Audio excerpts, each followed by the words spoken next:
Welcome to Spirit of Celtia, the sacred art of Courtney Davis. Yours truly.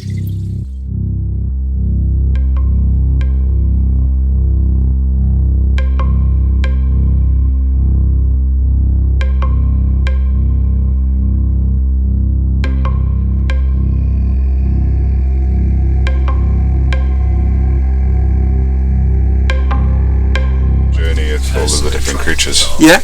In the cauldron. A long time ago. But yeah, it's your work has been a massive inspiration over the years to us in Wales as well. So Thank you. Because I mean, a lot of the time I was painting this stuff, and I had no idea what the effect that it was kind of going. You know, I know the books were being sold, but I didn't kind of know. The inspiration, you know, that it was giving so many people, and it's kind of like it's only really now being in Ireland that I'm having people come in, you know, who've been talking about or been buying my books for years, you know, and so I've got a couple of your books. I use them as references in my studio as well. I use them for teaching when I'm teaching leatherwork courses and people want to carve stuff in leather. We get all the books out and they get all the inspiration from there. So so it's trickles down. So it's, I mean, it's very touching, you know, that you can't, you know, the seed of inspiration for other artists around the world, you know. So it's very valuable work. Kind of ripples in the water, spreading out. I find it's you know, because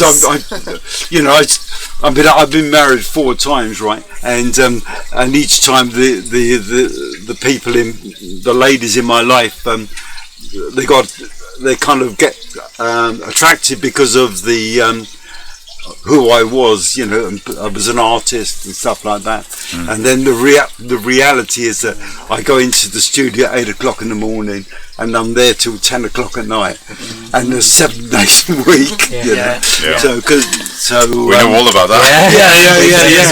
And so you know, they can quickly kind of get disillusioned.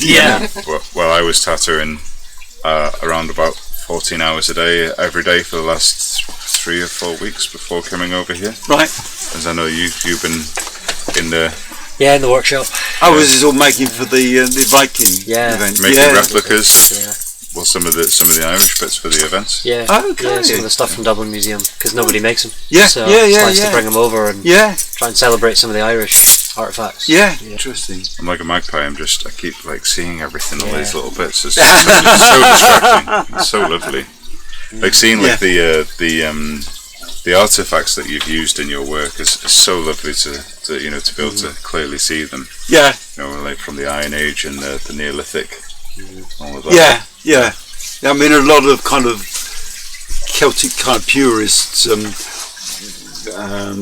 You know, I like to kind of mix and just feel how so a lot of my stuff isn't purely kind of Celtic, well, I think I'm very much the same as well. Like, I consider what I do as like very contemporary.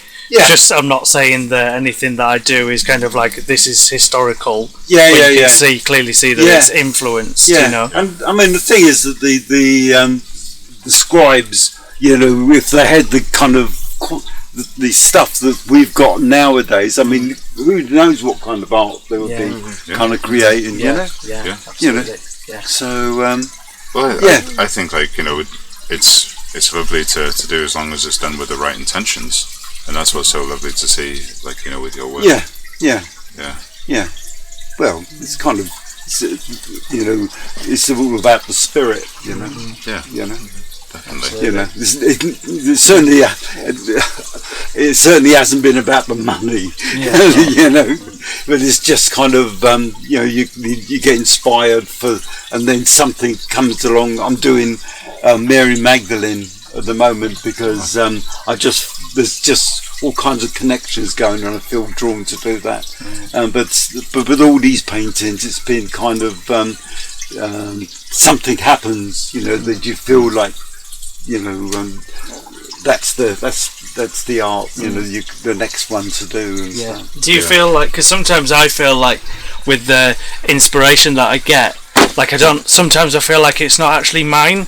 I feel like sometimes I just feel like I've just downloaded it. Well, yeah, you just downloaded it. Yeah, I mean, quite often I used to start the page doing a drawing, and then I would go and lie down. Yeah.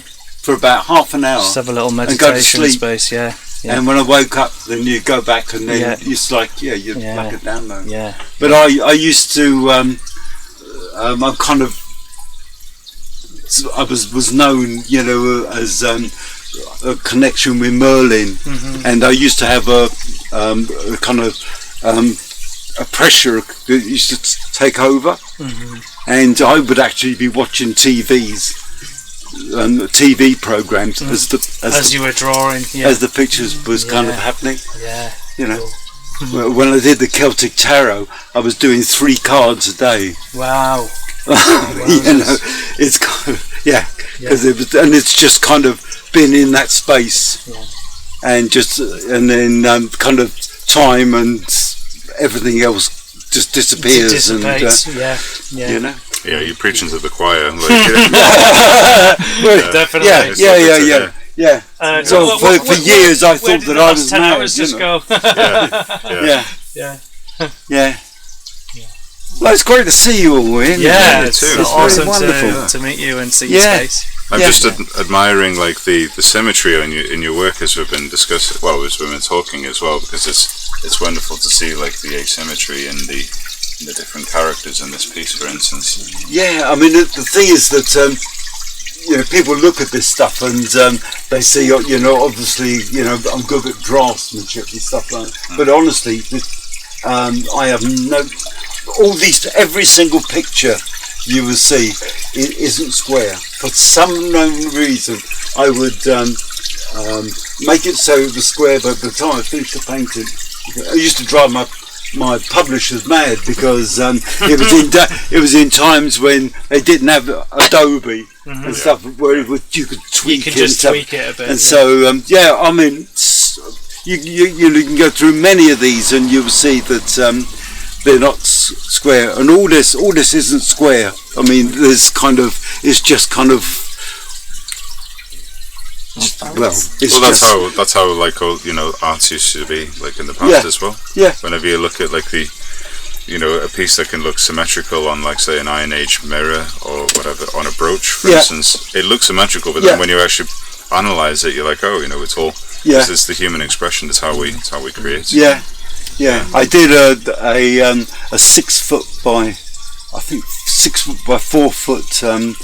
Design from one of the pages of the Book of Kells, because somebody wanted it as a carpet, and you know I worked on that blinking thing, and even at 6 foot by 4 foot, I couldn't put all the details in that was in. Yeah. I mean, it's just amazing. You know, I used to live on the edge of on the side of the British Museum, and in all that time I never. Went in and saw the Illuminated Gospel. I wasn't interested, but years later I had an exhibition in the British Museum, and when it was the first time I actually saw the pictures, you know, the pages, and it was like I'd done all these books by now, and I looked at this and the details and stuff, and I just thought if I had actually seen these books years ago at the start, I would never have even. You know, I would have kept well clear of, because so intimidating. Yeah.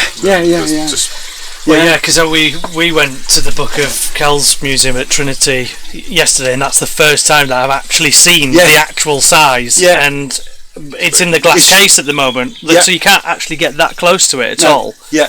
And just can't comprehend it. No. They talk about the paintings with angels, you know, and you can just imagine that. Angels with great eyesight. Yeah. Very, very thin quills. Yeah. It's just unbelievable. Yeah.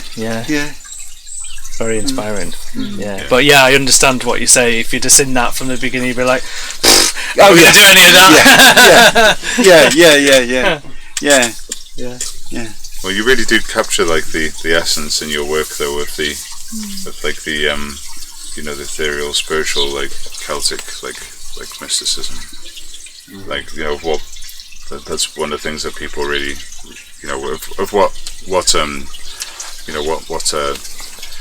you know, I use the word Celtic for, you know, just for, you know, to simplify it, but like, you know, add into the iconography of what it needs to continue. Yeah.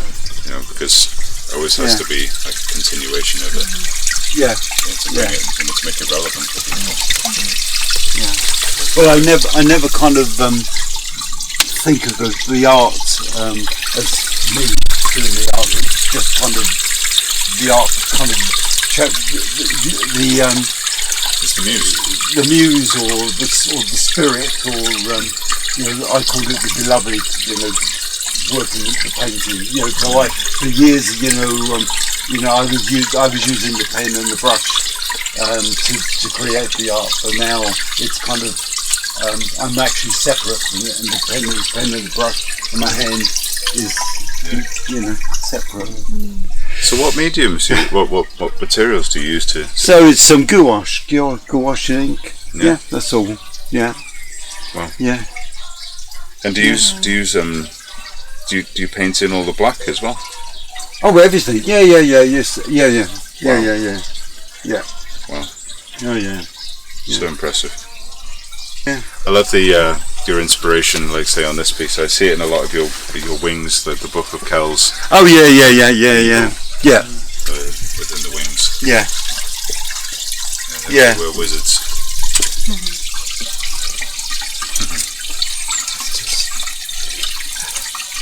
Take it to cobweb.